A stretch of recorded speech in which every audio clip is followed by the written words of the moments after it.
প্রতিবারের মতো এইবারও উত্তরবঙ্গে পড়েছে আগাম শীত। বর্তমান বাজে ৭টা, আর এখন হচ্ছে অক্টোবরের প্রথম সপ্তাহ। আপনারা দেখতেই পাচ্ছেন চারিদিকে কি তীব্র শীত, কুয়াশার আভা চতুর্দিকে। এই বেলা হয়ে গিয়েছে অনেকটাই, প্রায় ৭টা কিন্তু অনেক বেশি সময়। আপনারা যেমনটা মনে করবেন যে 4:30, 5টা, 6টা সেই সময় যে কুয়াশা থাকে সেটা স্বাভাবিক অক্টোবরের সময়গুলোতে, কিন্তু এখন কিন্তু প্রায় 7টা বেজে গিয়েছে। সেই জায়গা থেকেও দেখতে পাচ্ছেন চারপাশে কতটা কুয়াশা। এবং উত্তরের এই জায়গাগুলোতে, বিশেষ করে একবারে সীমান্তবর্তী যে জায়গাগুলো আছে সেগুলোতে কিন্তু অনেক আগাম শীত পড়ে, সেটা আপনারা এই ভিডিও দেখেই বুঝতে পারছেন। আর শীতকালে বাংলাদেশের উত্তরের যে জায়গাগুলো সেগুলোতে কী ধরনের আবহাওয়া হয়ে থাকে, প্রকৃতি কীরকম হয়ে থাকে এবং মানুষের জনজীবন কেমন হয়ে থাকে সেটাই তুলে ধরার চেষ্টা করব আজকের ভিডিওতে। যদিও শীতের সময়গুলোতে মানুষের উপস্থিতি বাইরে একটু কম থাকে অন্যান্য জায়গায়, কিন্তু গ্রামে যে মানুষগুলো থাকে তারা কিন্তু এটিকে তাদের জীবনের একটা অংশ হিসেবেই ধরে নিয়েছে এবং তারা কিন্তু এই সময়গুলোতেও বাইরে বের হয়। যদিও আজকে আমি যেই জায়গাটিতে যাচ্ছি সেই জায়গাটিতে একটু ভিড় কম, কারণ সকালেই তো প্রায়, এখন তো সেইভাবে বলতে গেলে আধা ঘন্টা 1 ঘন্টা পরে তো মানুষের উপস্থিতিটা বাড়বে এই রাস্তাঘাটে, কিন্তু তারপরেও কিছু কিছু মানুষ আপনারা দেখতে পারবেন। তো দেখেন গ্রামের মানুষ কতটা কর্মঠ। ঠিক এই জায়গাটি দেখতে পারেন পুকুরের উঁচুতে কিন্তু কয়েকজন ইতিমধ্যে চলে এসেছে। তারা আজকে বাজারে মাছ বিক্রি করতে নিয়ে যাবে, তাই মূলত এখানে মাছ ধরতে এসেছে।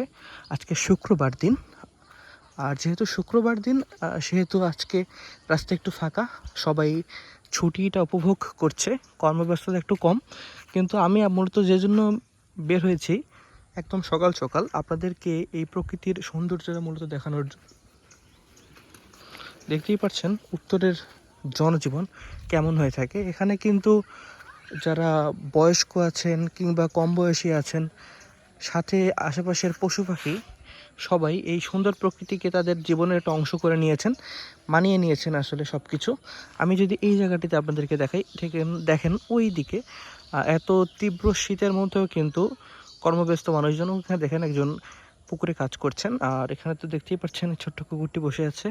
আর রাস্তা দিয়ে প্রায় প্রায় মানুষ যাওয়া আসা করছেই। ঠিক এই জায়গাটি দিয়ে দেখুন, ওখানে অনেকে গরু ছাগল বাইরে ছেড়ে দিয়েছে। রাস্তা দিয়ে কিন্তু প্রায় প্রায় মানুষও আসছে, এই যে মানুষজন আসছে রাস্তা দিয়ে প্রায় প্রায়। তো যেটা আমি দেখানোর চেষ্টা করছিলাম, আমার ঠিক সামনে আপনি দেখতে পারবেন ছোট ছোট কিছু বাচ্চা, তারা কিন্তু সকালবেলায় ঘুম থেকে উঠে পড়েছে এবং তারা খেলাধুলায় ব্যস্ত হয়ে গিয়েছে। আজকে যদিও ছুটির দিন, কিন্তু বুঝতেই পারছেন পড়াশোনার ক্লান্তি ঘোচানোর আজকে একটা অন্যতম সুযোগ তারা যেহেতু পেয়েছে, সেজন্য তারা এই যে বের হয়ে গিয়েছে একদম সকাল সকাল। চারপাশে দেখতেই পাচ্ছেন কুয়াশার একটা আভা। এই যে গরু ছাগলগুলো সকাল সকাল যারা লালন পালন করেন তারা বাইরে ছেড়ে দিয়েছেন, যেন তারা খুব সকালেই খাওয়া দাওয়া সেরে ফেলতে পারে কিংবা পেট পুরে খেতে পারে সারাদিন। আমি যেমনটা বলছিলাম, আমি জনজীবনের অনেকটা অংশই আপনাদেরকে দেখিয়ে ফেলেছি। দেখেন এই পাশের যে বাসাটা আছে, এখানে কিন্তু আপনারা হাঁস মুরগির শব্দ পাচ্ছেন। সকাল সকাল তারা উঠে হাঁস মুরগিগুলো বাইরে ছেড়ে দিয়েছেন। আর যেমনটা বলছিলাম যে জনজীবন দেখেন, এখানে কিন্তু এত তীব্র শীত, এই কুয়াশার মধ্যেও তারা কিন্তু পুকুরে নেমে গিয়েছেন। আজকে মূলত ভিডিওর পরবর্তী অংশে আপনাদেরকে এই পুকুরে মাছ ধরার একটা দৃশ্যই দেখানোর চেষ্টা করব। তো আমাদের সাথেই থাকবেন। আবারও দেখা হচ্ছে পরবর্তী পর্বে। আসসালামু আলাইকুম।